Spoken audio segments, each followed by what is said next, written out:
Wow, thank you for joining us. And I wanted to kick it off because your dad played the trumpet, is that right? He So did. you grew up in a musical family.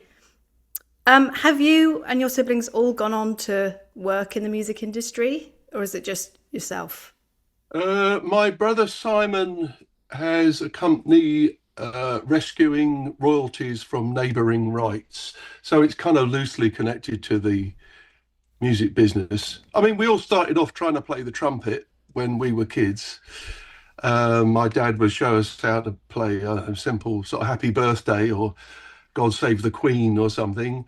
And then we'd go to school and try and play it. I mean, I was the worst of the three of us at playing the trumpet. But my dad also played a little bit of drums, and that really tickled me because when I was 6, I was in dance school. I'd got this urge of, I don't know, this kind of rhythmic thing was growing in me.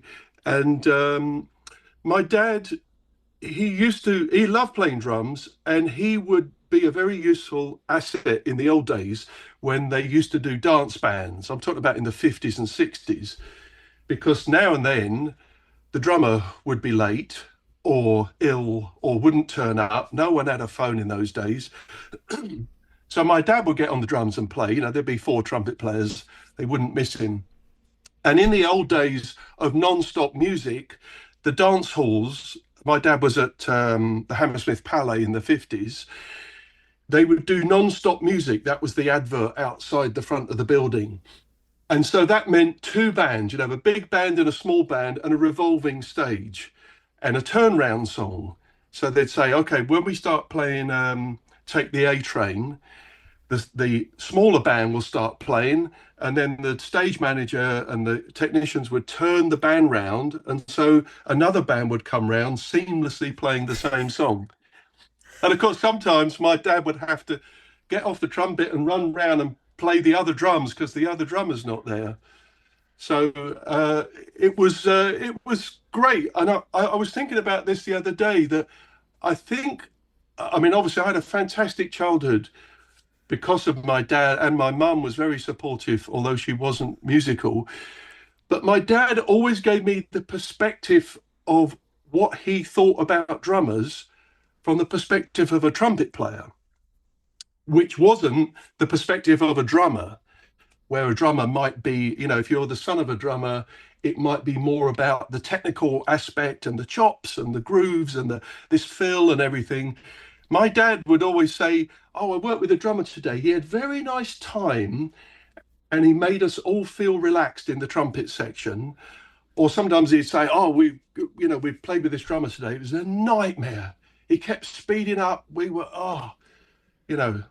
He also did a gig for 22 years. He worked at the Talk of the Town, which was a cabaret style, sort of Las Vegas style nightclub in London. And every month they would have a visiting artist. Sometimes it was Stevie Wonder, Diana Ross, Bruce Forsyth. Oh, it was just mad, the amount of people who came. So he got to play with a new drummer every month. And sometimes, if they were amazing, he would take me off school and bring me to the rehearsal. How cool was that? That's amazing. How did he then influence you as a drummer? Did he like push you, encourage you? Did you ever feel like pressure to be a certain level? No, the only pressure was from me. I Okay. really, really wanted to be a drummer. And at age 6, I thought, that's it, I'm going to be a professional musician. So school was just a waste of time to me.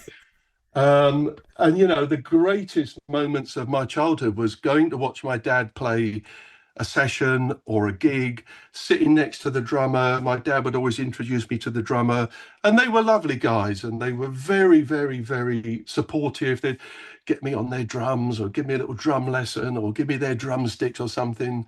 It was just a dream come true. Oh, that sounds like the ideal background for learning an Mm. instrument, doesn't it? Okay, I want to fast forward to now. And what do you do aside from music? Have you got hobbies? Not really. Not really. I mean, I ride my bike and I watch Formula One. After that, it's 98% drumming.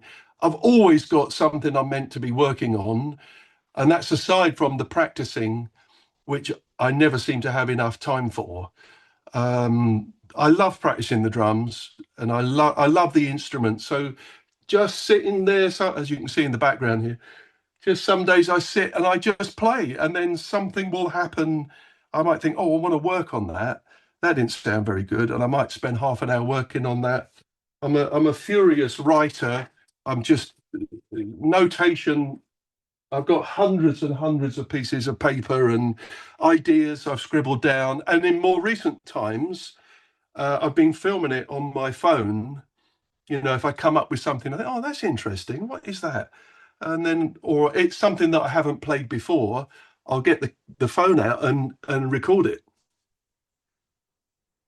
How disciplined are you about keeping track of everything? Like you said, you've got lots of music and lots of notes.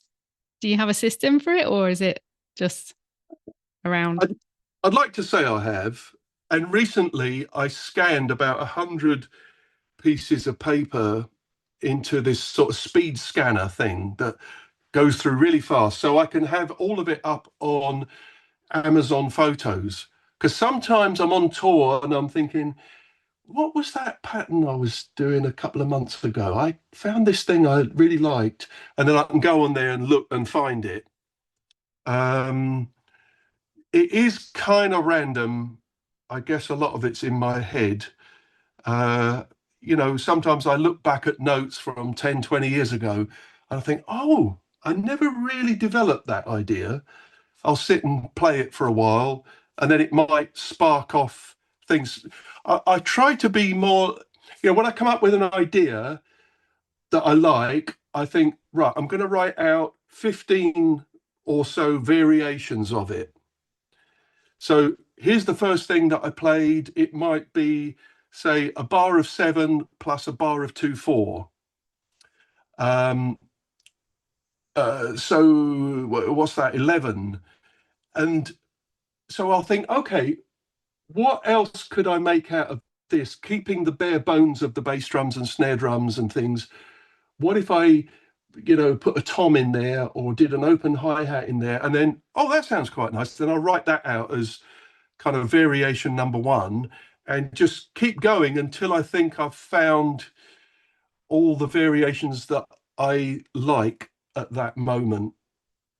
So I have been doing a bit of that lately. I also, thanks to Benny Greb, he came over a couple of summers ago, and he was here for 3 days because I agreed to do his drum course and teach at his drum course. And he said, one of the evenings we've got to do a performance together. I said, well, what are we going to play? And he said, yeah, I don't know. I'll come over. So we had 3 amazing days together. And, he said, have you ever kept a drum practice diary? And I said, I can't say I have actually. And I found this old sort of account book that I bought in about 1984, which I'd never written in. So I thought, let's try it. Let's try it. Okay, May the 1st, I don't know, 2023. What did I do that day? All right, I spent 10 minutes on the practice pad. Then, yeah, and God, you really start becoming aware of what you did or how little you did, actually. You might con yourself into thinking, oh, I practiced an hour today. And you think, no, I actually practiced about 10 minutes. It felt like an hour. So I did try to kind of log what I did, and ideas came, and then I'd repeat some things on. So I kept it up for about 6 weeks. Then I went on tour. Then I never came back to it. Do you do that kind of thing? Do you log what you practice? I spoke to Benny about that a long time ago, and it had never even entered my head to do that. But then I found that I was kind of spending more time worrying about the diary than I was about actually practicing. So I stopped that a long time ago. But if you do it right, it probably is really helpful. Yeah.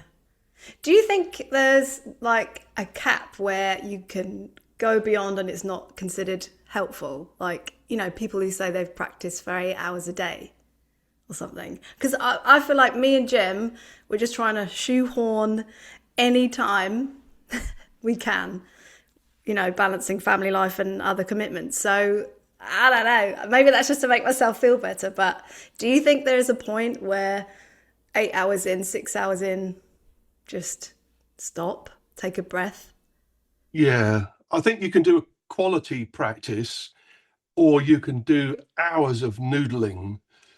I mean, when in my very early 20s, when I realized I'd never really done a lot of practice, I got to about age 19, 20, I'd got no work, and I was sitting in this one bedroom flat that I couldn't afford. And I was thinking, what am I going to do? I've got no work. I don't know. The only thing I could think of was I'm going to get a practice room and I'm going to practice. And so I hired a room in the basement of an office building, which was a rehearsal room.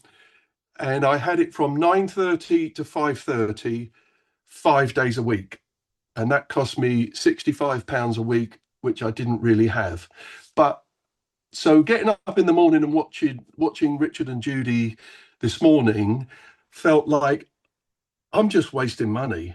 So part of it guilted me into going there. So I did go there for 6, 7 hours a day. And there were days where I just stared at the wall and thought, I don't know what to do. But it was great because I was captive. There was no phones, no internet. No one ever knocked on the door. I was in this building in total solitude. So it was kind of ideal, because if you're someone who's easily distracted, which I guess we all are, now with the internet, with your phone, with YouTube and Instagram, it's very easy to get distracted. But I was literally locked into the building.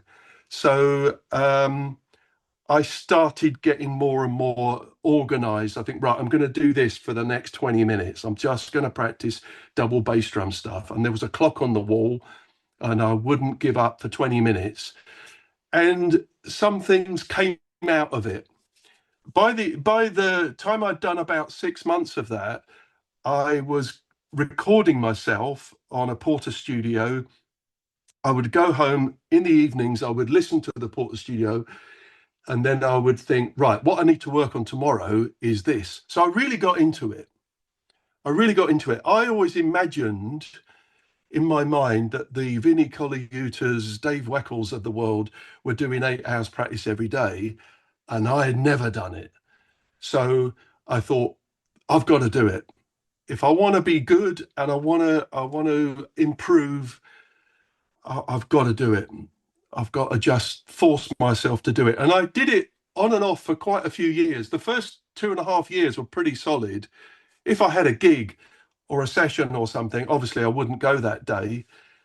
But some days I'd find myself actually going in on Saturday and Sunday as well and do 7 in a row, because you sort of get the bug, and then the bug takes over, and it's not about boredom. It's really about how much can I achieve, but it is self-regulating. So maybe if I had a drum teacher standing over me, I might have achieved more, or I might have cut some time out by people saying, you know, you're making this mistake all the time. I just had to learn it myself, really. I heard you on another podcast and you were saying how you'd taken a long break from drum clinics. Can you go into that a little bit more? Yeah, I did a lot between, I reckon, when was the first? The first ones are in the late 90s, actually, when I was with Pearl and George Fredericks. And I calculated I must have done 400 clinics, masterclasses, and drum festivals. I think I played most of the big drum festivals. And towards the end, I think there's things in life that make a lot of sense to you. And then one day you think, this isn't making sense anymore. I don't know why I'm here. I don't know what I'm doing. What am I doing this for? Hannah said to me one day, do you enjoy doing drum clinics? I said, yeah, no, they're just a sort of ball of stress, really. I feel like a performing monkey on the stage. And I don't know if I'm enjoying them. I don't know if that's the right word. I mean, it made sense in the beginning, and when I got to the end, it didn't make sense anymore. So I just stopped doing them. As the story you might have heard on that podcast was that my fear was that the drum clinic thing went from a nice kind of educational thing where the audience asks questions and I demonstrate things and I show them stuff. I might even give them a handout of some exercises and stuff like that. And then it kind of late 90s, 2000s, there were a lot of drummers who came along with super uber chops, and it became more of a circusy thing where people were just amazed how fast and how ridiculous this drummer was. And I thought it's never been a part of drumming that I enjoyed or wanted to be part of. So it felt like the drum clinic scene became a bit more about showing off than educational. And I just sort of felt like I don't belong in this world anymore. This doesn't mean anything to me. Having said all that, and after a almost 10-year break, I did do the UK Drum Festival, and I kind of enjoyed it. It's still stressful to go on and play your songs with a laptop, with your in-ear monitors in. You can't see anything because the lights just give you a black curtain. So you just try and play your best. You know it's all being filmed. So every mistake that goes by, you think, oh God, that's going to be on YouTube forever. And I am going to do something a little bit later this year. I'm going to do a thing with a drum shop that hasn't been announced yet, a drum shop in the UK, but it's going to be more of an evening with type thing where we'll sit on a couch, ask questions. I'll play a couple of songs. Hopefully the questions might lead to me jumping on the drums and saying, well, this is what I mean, is when you're doing this, you can, and make it more something that I think I might enjoy. It's crazy to me to hear that because I love seeing you play and you talk about what you're playing because to me it's human and you're like explaining everything. So for me, if I'm at a clinic, I would much rather someone come out and chat and demonstrate like more educational than just look how fast. And you have amazing chops anyway. So I guess what I wanted to ask is what would make you the most comfortable at a drum festival? Is it a case of like it's a bit more chill and there's a sofa? Is it a case that you can see everyone? Yeah, what would be the dream scenario? Or just get in a hot tub. Let's just do the whole thing in a hot tub with a glass of champagne and a cigar. We're in. We're both in. Done. Okay. I'll start selling tickets now. I don't know. There's always going to be that pressure. I mean, it's something you have to deal with as a drummer, as a professional drummer, whether it's you in a studio and a few people watching you in the control room, or you on stage anytime. And of course, now people are filming you as well. You just feel the pressure more. And I knew the UK drum show was going to be a lot of pressure. And I have dealt with a lot of pressure in my life. I can't say I love the pressure. Because you're always kind of a bit afraid to be judged and criticized and reading comments, and you think, oh no, that's what I was dreading. I think that's probably what everyone dreads now. Never read the comments. Never read them. Never read the comments. No. Yes, and of course there's 1,000 nice ones and one bad one, and that's the only one you can remember. And that's the one that's in your mind as you walk on stage next time. But everyone's got an opinion about it. I just play the way I play. I'm not trying to compete with anyone except myself. I've never enjoyed the competitive element of drumming, in terms of chops and speed. I think I'm moving more and more and more away from that. I know I get the feeling that that's what the audience want, but the audience at a drum festival could be, from 5 years old to 85 years old, and quite a lot of non-drummers. So non-drummers are very impressed with speed and chops, as are amateur drummers, but I'm not really impressed with it. It doesn't thrill me. I just think, oh yeah, great, very well rehearsed, amazing lick. Um, but it doesn't kind of move me in any way. I wouldn't want to go home and put on a record of that kind of stuff. I don't know. I mean, luckily, I found myself in a position now where I don't have to do anything if I don't want to. So I can pick and choose what I want to do.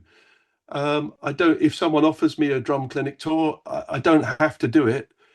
Probably 30, 40 years ago, I would have had to do it. I needed the money. I think that's a big difference that people are shocked about. Is it's very different being a drummer or being a professional drummer, because being a professional drummer means a majority of your time you're going to play things you don't really like, and you're going to have to sit there with a big grin on your face and really try hard to do the best job you can. And sometimes the enjoyment is, I did a good job. Even though I hated the music, I did a good job. I didn't make one mistake. I sight read everything properly.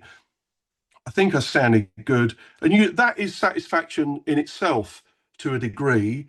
There's also a mentality sometimes of problem solving, that you think you can solve a problem. And that is the enjoyment in it, is that you solved the problem. It wasn't actually musically satisfying. So I do wrestle with myself sometimes about the jobs, or sessions or things that I'm offered. It's like, do I really want to do this? I don't need the money. So am I going to enjoy it? Is it a good challenge?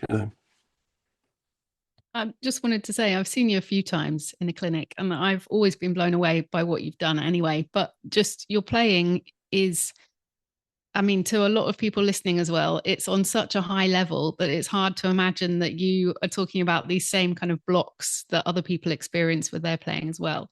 Have you found ways to deal with the stress before you go on stage? Or like you were saying about this fear of making a mistake and it being on YouTube or whatever for forever?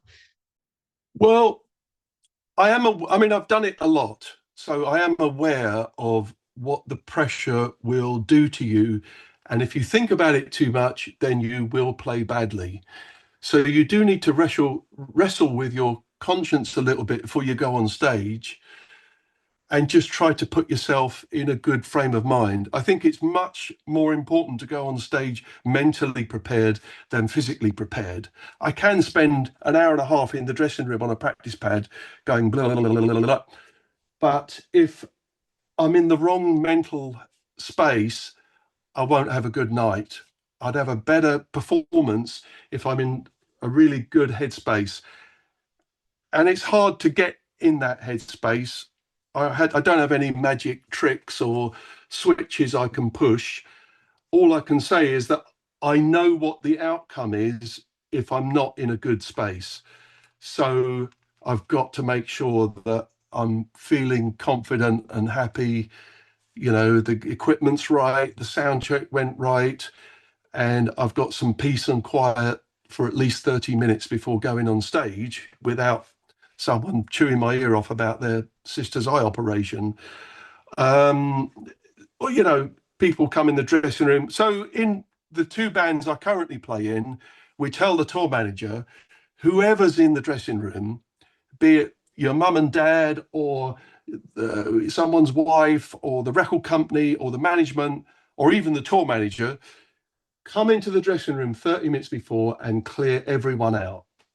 We really need to just concentrate on the performance and try to think about what you've got to play and get, mentally prepared for the show. I feel like hearing just what you've talked about so far, are you a perfectionist? And has there been a performance that you've been 100% happy with? Yes and no. What a shock. Yes, I have got this. My friends, I realized, in a group of friends, like when you've got three friends, two of you will talk about the other one when they're not there and highlight some of their kind of strange personality quirks.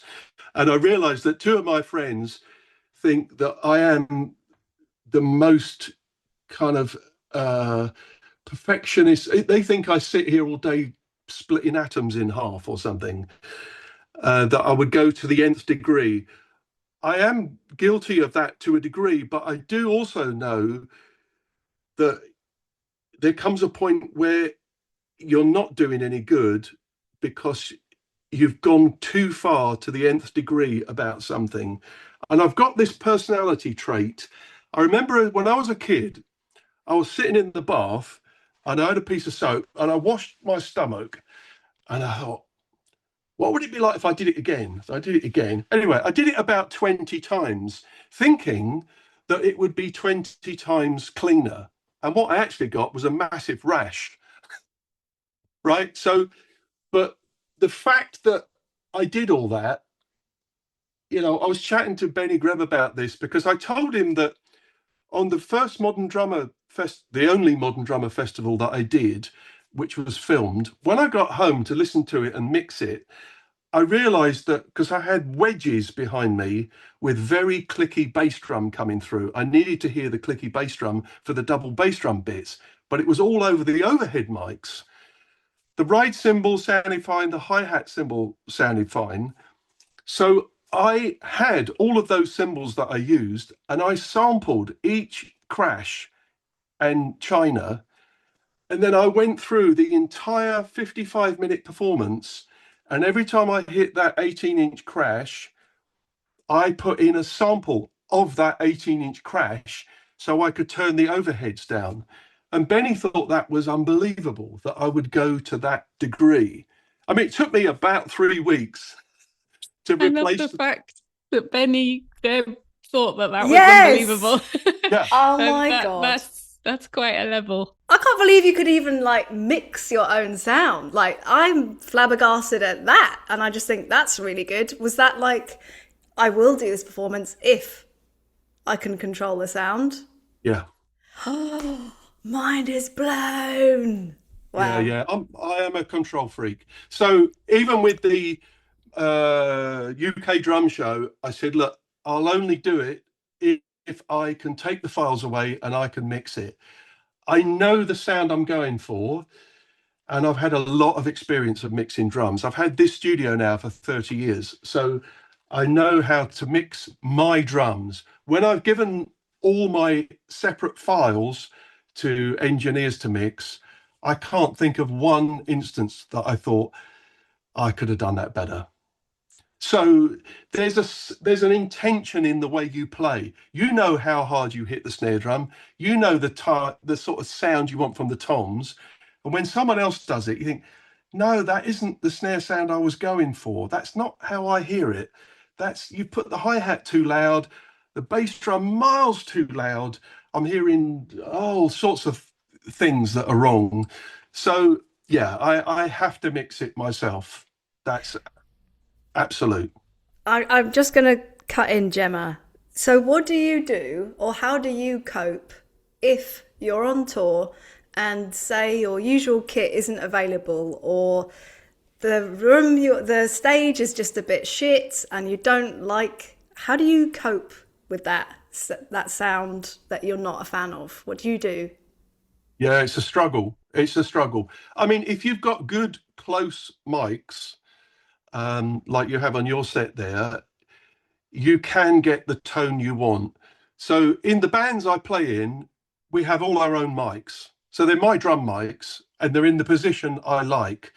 The only problem is on a really big stage, or even worse, open air, there's no room. There is no room sound.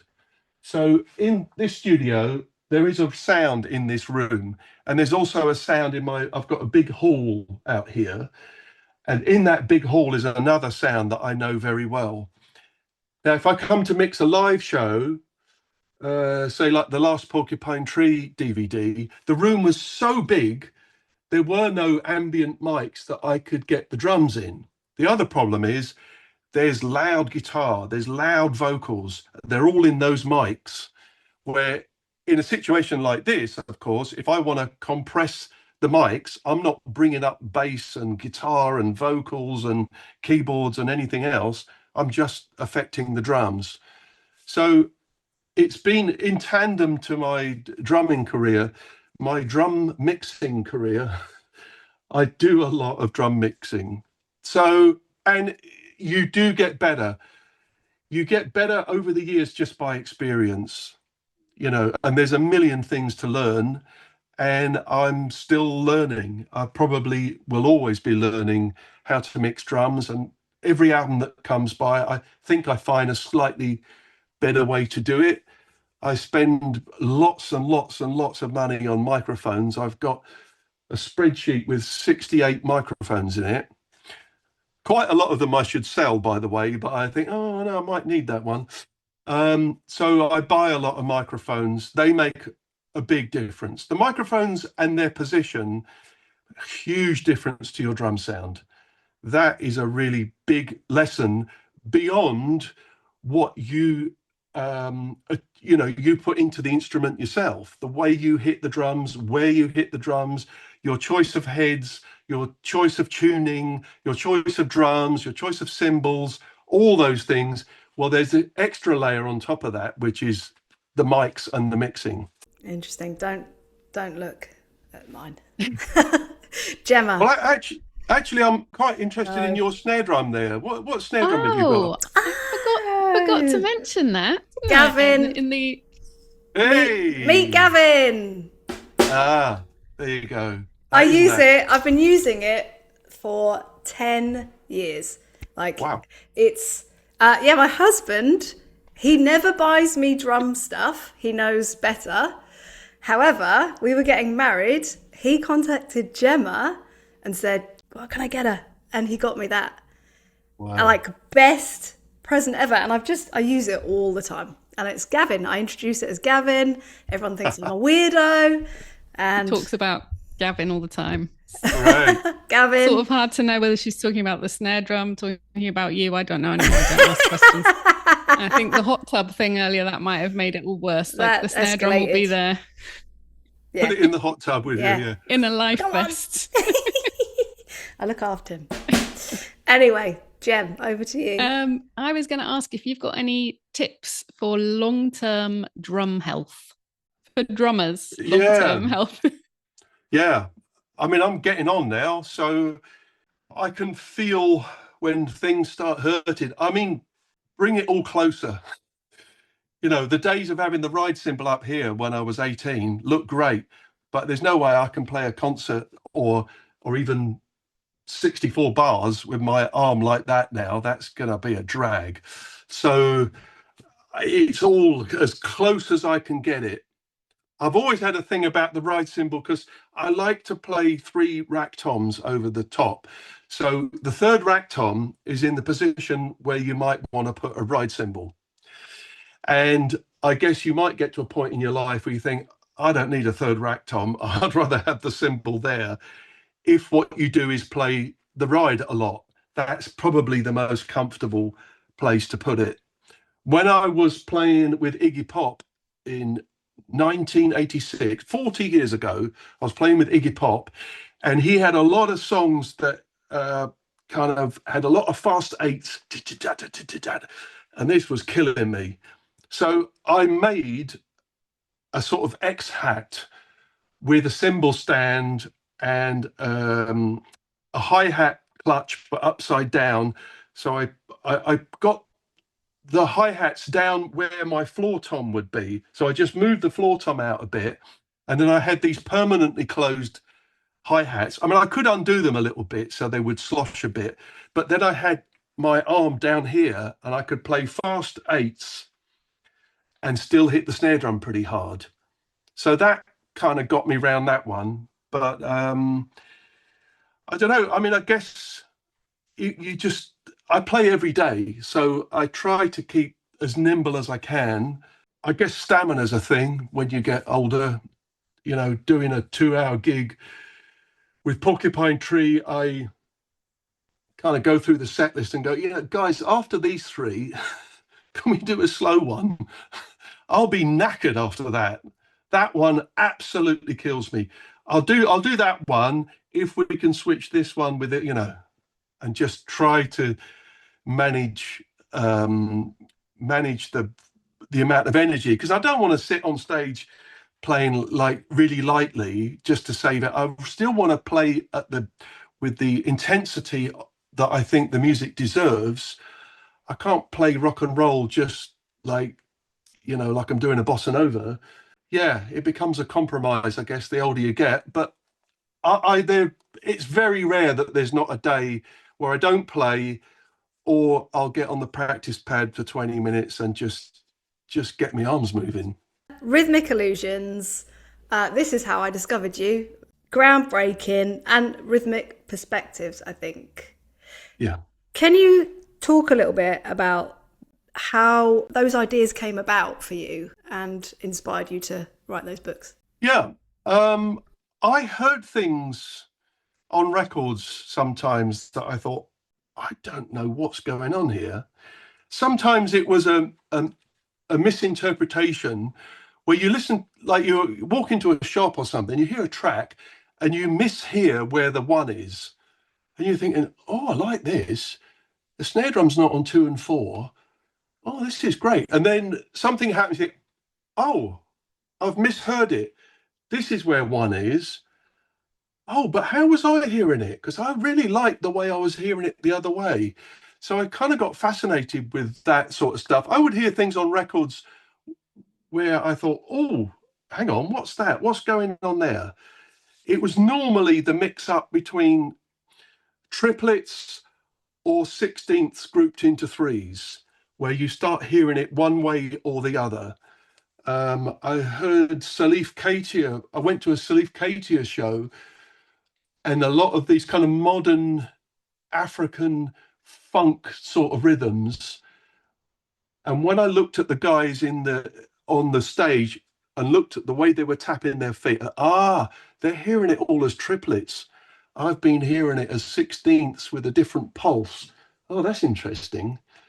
So I kind of went through that. I think a lot of the stuff happens to me is that I start off with a lot of confusion and then I try and figure it out. I know you're really into odd time signatures. And when I was a kid, I would hear odd time signatures and think, I haven't got a clue what's going on. So years of thinking about it and working it out, and then, oh, I see. It's actually nowhere near as hard as I thought it was. Okay. I remember when I was about 13, I went to the National Youth Jazz Orchestra, sat behind the drummer, Graham Ward, and he sight read a piece in 11/8. And I looked at the paper and I thought, what does that say? 11/8? What does that mean? I'd never even heard of 11/8, let alone play it. But of course, 11/8's quite easy when you think about it. If you think about playing 12/8 and just chop off the last one, it's nowhere near as hard as you think. And that's what happened with Rhythmic Illusions, was I realized that if you just shift your perception of where you think the downbeat is, well, then it's nowhere near as hard as you've been hearing it. So a lot of it was just my realization and trying to understand things I at first confused me. I know you do whole courses, don't you, in odd time playing? Now I just dabble a little bit. I wrote a book about it because I felt like it's not as hard as you think. Like yourself, I was mesmerized by, I think it was Virgil Donati, and I was like, what the hell is he playing? And then once I understood, I was like, I've cracked the code. It's actually not that difficult. And I was afraid of it. And I just thought, well, I want to help others not be afraid, because it's actually, everything is in one anyway, right? It's just kind of making it simple, breaking it down. Yeah. It's all groups of 2 or 3. It's that 3 that makes it odd. Yeah. Or if you're in a triplet or 3 bass music, like if you're thinking of like 12/8, it's the group of two that will make it odd. So like a bar of 11, you know, three threes, and the two is the reason that it's odd. But normally you're coming from quarter note, eighth note, 16th note perspective. Somewhere there's a group of three which makes it the odd bit. So yeah, I've said in masterclasses, in if you can play two beats and then you can play a group of three, well then you can play any odd time signature. It's all you got to do is remember the order, how many of those, and where does that one come in. That's the tricky bit. 100%. And I really like how you educate. I remember you talking about like the CPU and how it can get overloaded, and that's how you can think of yourself, and trying to master some, you know, hard coordination stuff. For me, that's really helped because it makes sense. It's like, well, yeah, I can play this groove in 7, but then, oh, if I have to play it to music and sing, this is the reason why. I'm not, you know, rubbish. It's actually there's too much to cope with. And I wondered, who has influenced your teaching style, or have you just always naturally thought that way? Well, I only really had two teachers. One when I was a kid, Joe Hodgson, who taught me to read and taught me to play German style match grip. And then I had another teacher when I was 16, 17, a guy called Dave Cutler, who had just come back from Berkeley. And he was very, very, very modern thinker. And he showed me all sorts of stuff, which probably led to rhythmic illusions and rhythmic perspectives. And he planted some seeds in me that I hadn't thought about. I went to see him play in a pub in Bournemouth in 1979 or 1980, and he was playing with a band, and when he did a drum solo, the bass player would get a cowbell and hit 4 in a bar, and then Dave would do all these odd groupings and polyrhythms, and I'd never heard anyone play like that up till then. So when I had lessons with Dave, he explained his idea of groupings and polyrhythms, and that made good sense to me. I didn't get any of that when I was younger. I didn't think about odd times or groupings or polyrhythms, anything like that. Everything was in 4/4 or in 3/4, and half the time I'd get lost in 3/4. It didn't make sense to me. But the way that he taught me, it was very random. I used to go see him about once every 3 months, because he'd always say, don't come back next week, come back when you can play it. So I'd go back every 3 months, and then he'd show me something else, which would be quite mind-blowing. And I'd take as many notes as I could, and I'd go home and try to figure it out and work on it. But as I'm figuring it out and working on it, other ideas are shooting off in different directions. And you think, oh, I'd like to explore that, or maybe that I could, oh God, yeah. It's pretty easy to overload your rhythmical CPU. And it's good to know when you are at your absolute limit, that I'm absolutely maxed out. You know, the fans are coming on. I've totally overloaded myself. So the good news is, the more you practice, the more you work at it, the better your rhythmical engine becomes. And then you can play things that only what used to max out, now they're only going up to 70%. Great. Because a month ago, I couldn't play this at all. And now I can get through it quite comfortably. So it is obviously repetition. I quite often go at something till I can just play it terribly, but I get through from beginning to end. Then I'm happy. The next day I'll play it again and it'll be terrible, but I got that bit a bit better and the ending was better. And then the next day I'll work on the start, and that gets, so I can't go 6 hours at the same thing. It's better after a night's sleep and start again. So what I'm finding now is the practice that I do, I tend to do a lot of short spurts that I'll do 15 minutes, 20 minutes, another 10 minutes, 20 minutes, 30 minutes, rather than I can't really do 7 hours in a row. I don't think my ears could take it. But the short, kind of concentrated quality practice is much more useful to me now. I don't regret doing the sort of 6, 7 hours in a row stuff because I didn't know any better and I was young and ready to do it. I would like to ask you about designing, thinking of things, where you said about the hi-hats that you'd done Yeah. that with Iggy Pop, and we know about Gavin, the signature snare drum.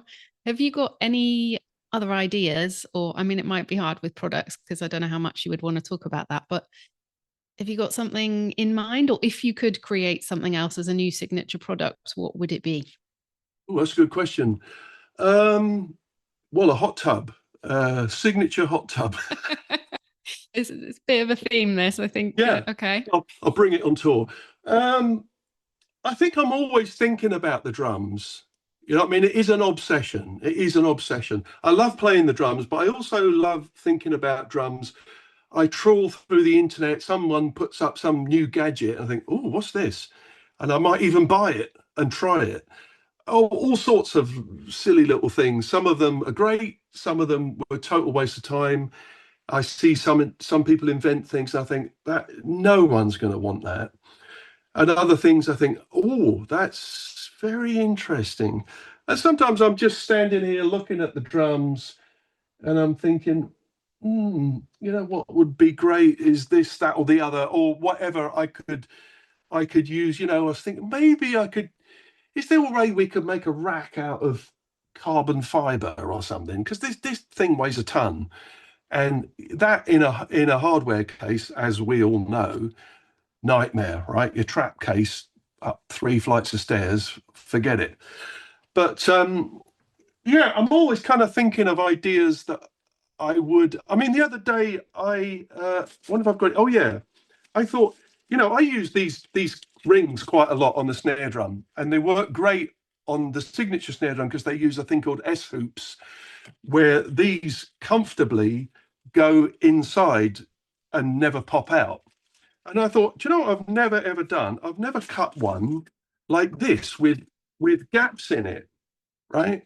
So I'll take one of these rings and just cut out some random gaps so it's not perfectly even all the way round. There's kind of some random holes in it, you know what I mean? So I'll try that for a little while and see if that makes any difference, if I like that. I mean, I'm big into tuning, and I tune the drums, well, probably every 2 or 3 days. When I'm on tour, the snare drum, I completely detune it and retune it, not change the head necessarily, but completely retune it every day at the sound check, because I know during the night, during the concert last night, I was smashing the hell out of it, and some bolts loosen quicker than others, and the head's deforming in a way that isn't perfectly uniform. So I get to the next sound check and I think, yeah. And in the middle of the show, I might sort of crank a couple of the lugs. Actually, I'm going to start again. So I completely flatten it. And like the control freak I am, I never, ever let my drum tech tune the drums. I have to do it. But I like to be in touch with the instrument. It's something Robert Fripp said to me. You should be in touch with your instrument. Don't just walk on and off you go. Like, I haven't seen it, touched it, anything. Just put me and go on stage and start playing. Robert's in touch with his guitar all day. He's practicing it in the band room, and he's got it back at the hotel, and his hands are on the instrument. It's something that I like. I like to change the heads. I like to tune the drums. I like to go around and tweak all the mics and think, that one could be another centimeter that way. And, just kind of check all the cymbal things haven't worn out. And yeah, I like to get my hands on it. It's a very physical instrument. And I think people might forget how much the way you hit the drums actually is the sound that you get. With my dad being a trumpet player, trumpet players, it's all about the sound, and you've got this embouchure, you've got this, brass mouthpiece pressing on your lips, and your sound is everything. So you spend the first sort of 10 years of your trumpet lessons learning how to play a good sound. Same with cello or violin, because your fingers are on the strings. And people think, yeah, but a drum, you just whack it and that's that. And it's not. It's not at all. Not with an acoustic instrument. Every time you hit it, it's very slightly different. And where you hit it and how hard you hit it and how big your sticks are and how much weight you put behind it is the sound. So it's a constant kind of connection to the instrument. Every time you touch a cymbal or a hi-hat or cross stick or snare drum or anything, you are expressing yourself through your sound. And I know because I've had people play my drum kit. I remember one time we had a tour manager who was a professional drummer, and I said, great, can you play my drums? I want to go out front and hear what it sounds like. And I went out front and the sound engineer said, he doesn't hit them anywhere like the way you do. It's nothing like, this isn't a good experiment because he's not making anything like the sound that you make on the same drums with the same mics. Because I thought, great, I can hear what it sounds like in the PA. You're never going to know because you can't be out front and on stage at the same time. So you just have to kind of go with your gut feeling. All right. Well, I'm looking forward to seeing this. It's going to be a self-inflating hot tub, right? That you will create that can go on tour. Oh, yeah.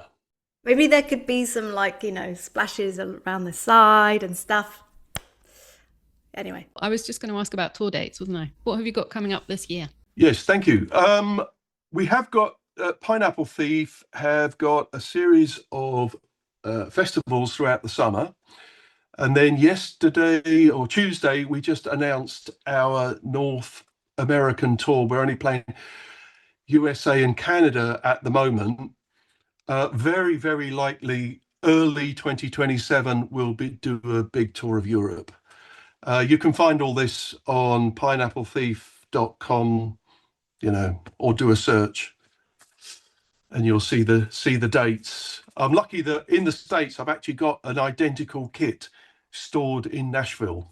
Yeah. So very nicely, Sona, since early 2000, actually, that I've had a kit, which is kind of my kit, set up, all the heads and the pedals and all the little extra special bits and the rack, everything's there, and a set of cymbals and spare pedals and snare drums and spare snare drums and the Porter and Davis thing.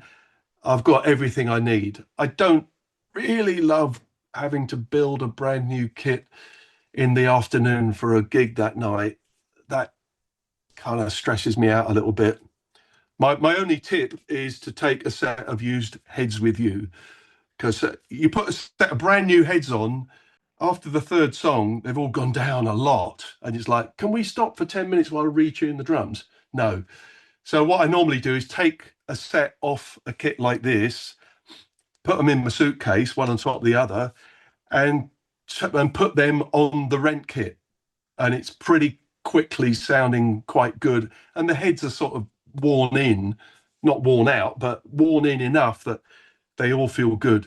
The other tip I can give you is when you're sound checking the toms, put your hand on the snare drum so it doesn't buzz too much on the top, especially if you've got 3 toms like I have. The second tom, without your hand on the snare, is going to buzz a lot.